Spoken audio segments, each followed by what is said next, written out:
You are listening to Drive here on Eastside Radio, 89.7 FM. On the line, I am joined by Mark Green from People2People, here to talk to us about how to set ourselves up for career success in 2024. Mark, thanks for joining us on Drive today. Hi, Nina. Nice to be on the show. So, like many of us, we've probably created some New Year's resolutions, and now we're looking at that list and going, oh, now we have to actually execute on it and take steps to, get fitter or get a new job or whatever it is that we're hoping to achieve this year. But what you can help us with is one part of that, which is for many of us, maybe looking at a different job or a new job or a promotion. Are you finding this is basically how people kick off their year? They're trying to change things up a little bit in their careers? Yeah, definitely. You get the Christmas holidays out of the way and people are looking at the new year and their next job or a career move or even, development in their current job as well. So I've got some tips around that, definitely. Yeah, I mean, I love that, when we, some of us, I feel inspired to change when we are faced with that return to work in Jan and we think, oh, do I really want to do another year of that thing that I've been doing? And they sense that dread, and maybe a good change is always something to try out. So for people who maybe aren't always the most confident trying to get a new job, we take it for granted that it's just a thing that you do. You can send a resume out and there you go, you have an interview. But if someone's not quite ready or they're feeling a bit maybe a little bit scared to attempt this big change, what are things that you recommend? How do you help people get into that career change mindset? Okay, well, I mean, the most important thing I would say is understand what you want out of your job. And so really think about that and think about, what that is in terms of, benefits, salary package, learning and development, flexibility. But also it can be about your, what responsibilities you'd like to take on. So have a think about that as well, because that's going to be really good prep for you when you're looking at a new job, but also when you go to interview, because you can have that honest conversation with employers, and it will benefit both you and the employer to be able to have those criteria set out. Yeah, I think that's a good point of visualizing maybe the perfect type of job that you want. And obviously you probably won't get all of it at once, but at least you can see what's in your kind of pro and con column of what a good job or what a new career looks like for you. And for people that are then starting to apply, how important is it to have a good social presence or a brand presence? If they're a little bit older, maybe they don't think about so much what's online. Is that still relevant? Are people looking at that? Yes, definitely. I would say, in terms of recruitment and looking at jobs, the landscape has changed with social media and technology. So my advice would be to definitely leverage off social media. So what you want to do when you're looking for that job is you want to make sure that you stand out. So one of the things you could do is leverage off social media to create short, engaging video resumes. You really want to highlight your skills and your personality. You want to be able to stand out from the crowd to capture potential employers and recruiters' attention, particularly in 2024. What's a video resume look like these days? I don't think I've ever done one. Okay, well, there's lots of different platforms where you can basically it can be a couple of minutes where you just highlight, some of your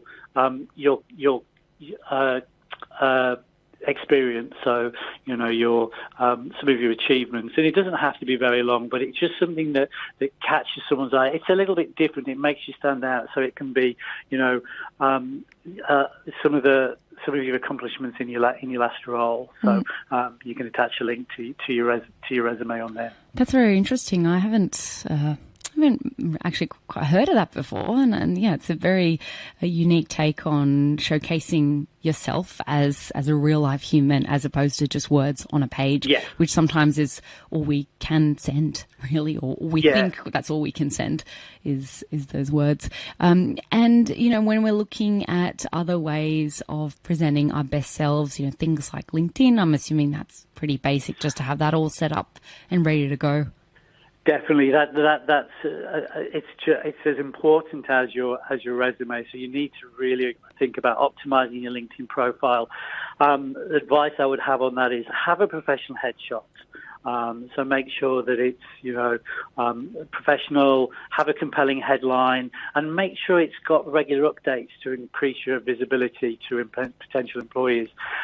There's nothing worse than you having an outdated bio on LinkedIn, and if it's outdated, it conveys a lack of attention to detail, and it speaks about your commitment to your career. So make sure it's up to date, and make sure that that there is a headline there that is catchy, relating to your experience.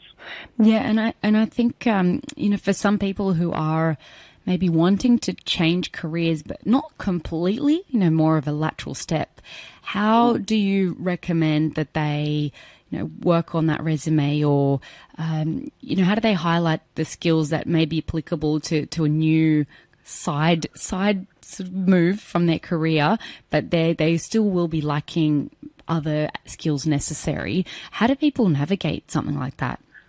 Well, one of the things I would definitely say is that when you're thinking about a change within your career, one of the things you want to do is be able to think about what I would look at is such things as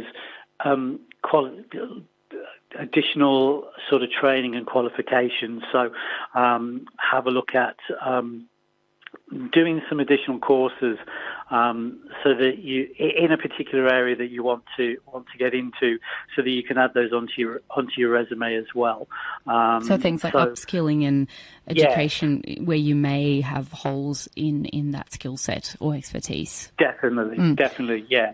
And also about putting your hand up to do things that are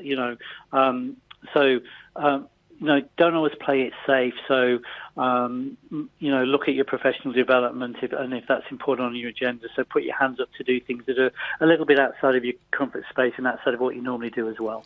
So you're building up those skills while you are maybe looking for a new job. You might take on additional projects in your current role that can speak to those skills in the future.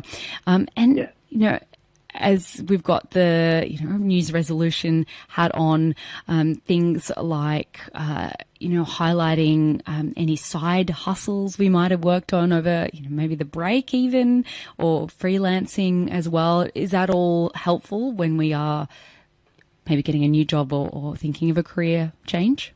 Yeah, I would definitely consider looking at side hustles and, as you say, freelancing, about gaining that additional experience. And what it does is it diversifies your skill set whilst you're job hunting. So think about donating some of your time to, either assist friends or colleagues who have their own side hustle and learn from them. It's a win-win situation. You're helping friends and colleagues, but you're gaining that extra experience, which is beneficial, and you can add to your resume and adds to your experience to a potential employer. And finally, when AI has been a big point over the last few months, everyone's talking about things like ChatGPT, helping them with their writing. Are AI-driven programs helpful for someone trying to write a resume or a cover letter? Would you recommend people look into that as a tool? I would. I would definitely say, utilize AI as a tool for your resume. It helps fine-tune your application, whether it be your resume or whether it be your cover letter, and it ensures it aligns with current best practices. What I would say about that is it's a starting point. One thing that I always say is add your own flavour, add your personality to it as well. So it helps to be a starting block, but add your personality to it. And did you have any final tips for us before we wrap up today, Mark? I would definitely say one of the other things when you're looking for a new job is stay updated on industry news and trends. So, follow relevant hashtags on LinkedIn and on Twitter. It ensures you're always in the loop about potential job openings and emerging opportunities, and it gives you information and shows that you're interested in those areas. So I would definitely keep on top of industry news and trends. Wonderful. Some really great tips in there. Thank you so much for joining us on Drive today. Mark Green from People to People, and hoping hoping some of our listeners will have, implement some of these tips and maybe have some career luck this year.